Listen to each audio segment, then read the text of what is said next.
Hey everybody, it's Brittany Lachey and I'm back with another video. I hope that you guys are doing well. If you guys are enjoying my content so far, just make sure that you like this video and you subscribe to my channel and also share with anyone who would like mom lifestyle videos. So this video is really about my experience with my au pair coordinator in-home interview. So the au pair agency that I'm working with is Au Pair USA. And what they have done is they've partnered me up with a regional who takes care of like the back end operational support, financial piece. And she also has like phone interviews with the au pairs that are interested that report to her in some sort of way, right? And the au pairs can also be the one that I recommend, but the au pair does have to reach out. So what I did was I recommended for the au pairs that I'm interested in to reach out to the regional. However, there's local support. And the local support is an au pair coordinator that basically onboards the family and onboards the au pair when they get here. Now, this au pair coordinator is really experienced because she also used to have au pairs in her home. So she had two back-to-back, one for Colombia and one from New England. So she had that experience. She also had two younger little boys that had some activities. She lives in a small town like I do. And now she actually works for the company and she's an au pair coordinator and she kind of orchestrates this cluster of au pairs. So in my area of small town New Jersey, there is a group of au pairs that get together monthly, and this is the group that she organizes to make sure that they stay connected, as well as she stays connected with the family and just kind of bridges that gap, which I think was really cool. She was over here for about 2 hours and she came with information. So some of the information I read on her site, well, not her site, but the Au Pair USA site. So I read that on the site, and then some of the information was really new, which was really exciting. So she came to meet me, my man, my son. So they were both here. My son was like in and out of the living room area.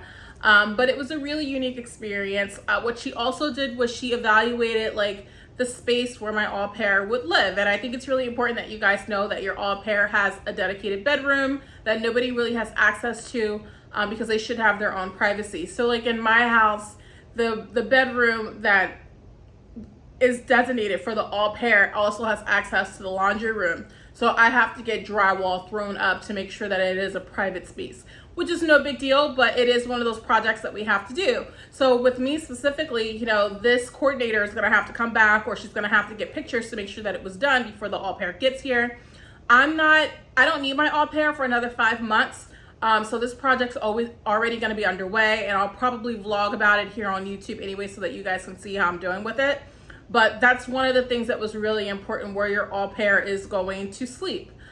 We discussed like the au pair working hours, what they're allowed to do, what they're not allowed to do. We talked about taxes, which is really important. The agency can't give you any information. You're gonna have to get with your accountant for that.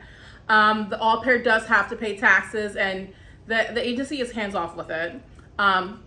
So that's really interesting. So I'll definitely refer my au pair to my accountant. I'll use my accountant, but I don't know what's gonna come of it. And I'm probably not gonna share too much about it because it's taxes, right? So I think that's something that's really private.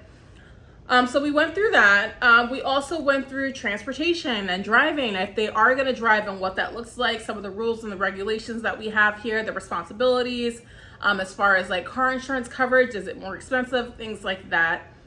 They also said that there was a workaround where, you know, some families give like a Uber stipend or something like that. We went over the fees, which they are what they are. So the program fee itself is $9,500. And then you have, but as soon as you match, you have to pay the $300 match fee. And then you also have to pay the $500 down payment on the program fee. There are like first responder discounts, like veteran discounts. So it just really depends on what tier you fall into. We fall into that. So that's something that was really, really nice. So we'll be able to get $1,000 off there just because my man, he's law enforcement. So we'll be able to do that, which is really nice because it's going to cut the cost. And then if we decide to have it au pair for a second year, the price also gets reduced by, I think, $1,000. But I mean, you guys have to read the resources yourself. But I think that's around like the estimate. They also went over the finance portion. So it can be financed in quarters or monthly or however that looks like for the family. We discussed it with their financial advisor. But then the au pair, when they get here, they have $195 stipend that's regulated by the government that they have to receive weekly. There's really no excuses for it. Like, they have to receive it.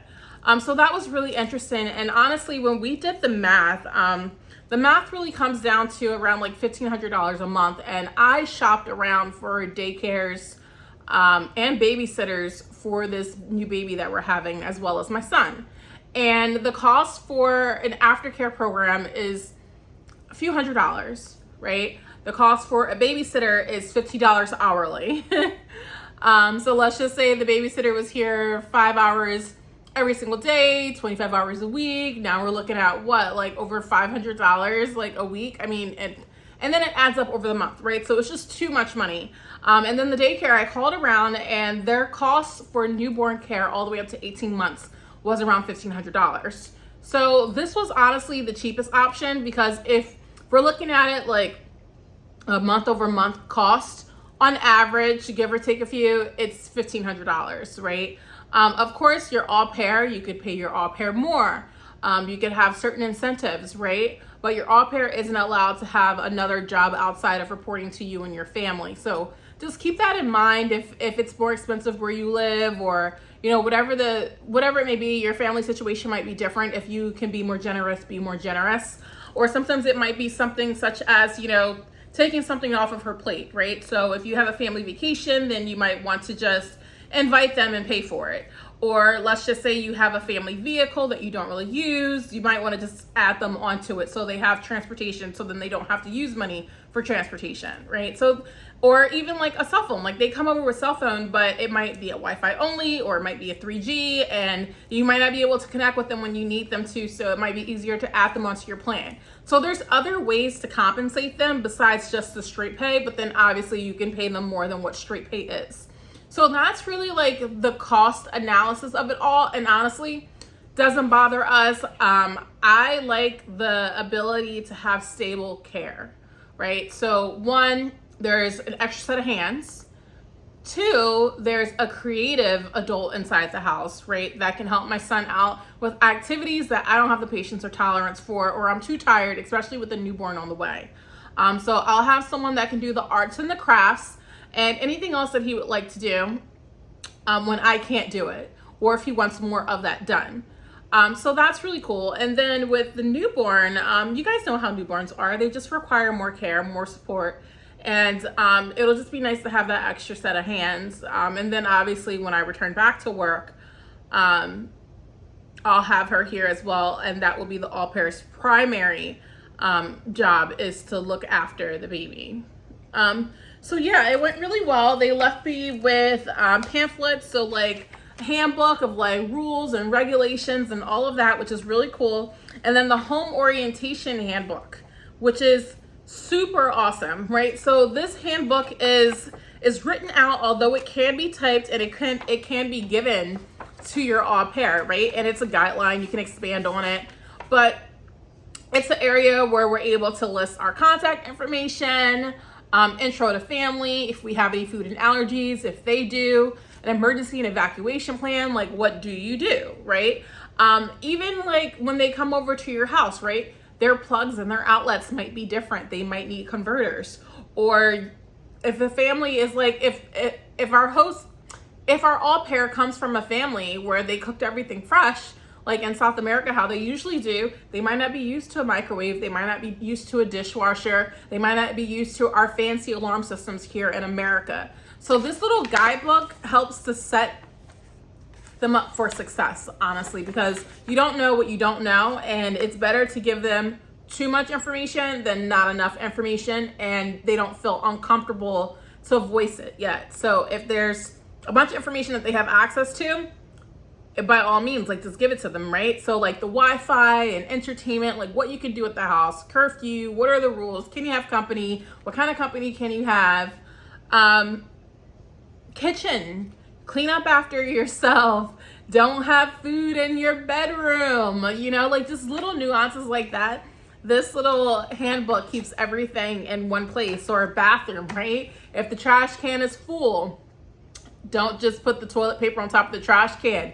Empty out the trash can. You know, just simple things like that, to where everybody's like cognizant over the environment and how they can participate, right? You know, by no means would you as a host family, you know, dump all the responsibilities on your au pair. Take the trash out, clean the bathroom, scrub the floors, scrub the baseboards, you know, clean out the windowsills, like all of that. No. Hire a maid or do it yourself, or do whatever you've been doing before your au pair got there, right?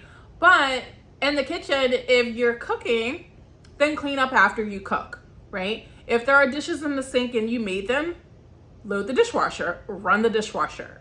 If the trash cans are full from the bathroom, dump them into the larger trash can. If the larger trash can is full, get someone to take it out if it's not the au pair's responsibility, or take the trash out, tie it up, put a new bag in, whatever it is, right? Just try to make sure that you're tidy.